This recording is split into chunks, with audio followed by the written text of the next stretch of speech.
My name is Michael Leister. Most people would say just Mike. I'm 25 years old in the Lord. I was raised in a non-Christian home. I was pretty committed back then, but committed in a wrong sense. I was a career type, studied business administration, wanted to study law, and really was only up for serving my own goals and pleasures. And the Lord grabbed me through a little evangelistic book I read just one afternoon and made it so clear to me that day, if this is really true, that He is the Creator, He is the Savior, He is the Lord of the universe, there is no greater purpose in life than to really get to know Him, to love Him, and to serve Him. And I'm thankful, very thankful to this day that He allows me still to be His student and to serve Him that way. Yeah, well, my connection to the EBTC started at the very beginning, 17 years ago when EBTC started here in 2001. There were not too many people who were able to translate, so Christian Andresen, the director, invited me from the very first year to come to the Shepherds Conference here in Germany to translate for the teachers. And then 8 years ago, when we started a course in biblical counseling, he asked me to come on staff or to become a faculty member to serve in the biblical counseling department. It started with one course, just 20 students, and today we have 5 courses in 3 branches or locations here in Berlin, but also in Zurich, Switzerland, and Rhineland, with more than 75 students. So besides that, that's my main responsibility here at the EBTC, to serve as a faculty member in that course.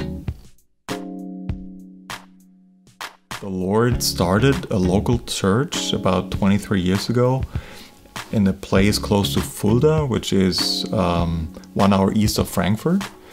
And it's just started with a handful of people back then, but the Lord is faithful. He's always faithful. So He has built His church. Today we are about 150 people meeting for a Sunday service, and that brings a lot of work and responsibility with it.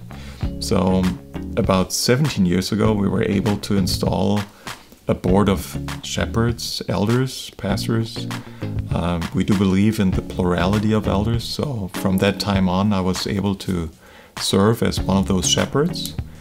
And yeah, this is another main responsibility, or those are my 2 focuses: serving as a shepherd in the local church and being a faculty member, being a professor here at the EBTC. And that's actually a great combination, because on one hand side, the service in the local church informs the teaching at the EBTC. You know what it means to be a shepherd and what kind of problems the flock has. And even it works vice versa, the other way around.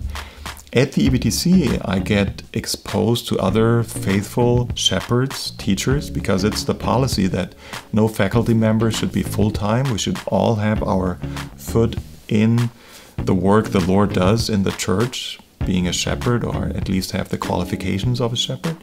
So this fellowship with other shepherds helps me doing my ministry, shepherding the flock at the local church. So I'm thankful for these 2 ministries in my life. What motivates me for the ministry here at the EBTC? Well, it seems like a small detail, but maybe I can explain it this way.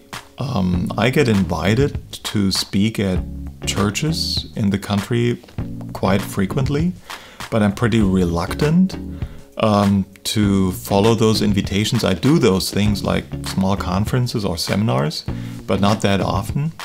I'm really committed to invest most of my time besides the local church here at the EBTC, because this is the setup the Lord has done his ministry. Him being the Lord, he just chose 12 men and invested his life for 3 years into those 12 men. And that's actually what happens here at the EBTC. I have the privilege, and I count it as a great privilege, to invest my life for 2 years, 3 years, sometimes even 4 years into the same committed and faithful students. And that's the greatest motivation to see how the Lord uses his word and the way he does ministry, this discipleship process, to change men and women into his image and to equip them for the ministry. That is my motivation to do this ministry.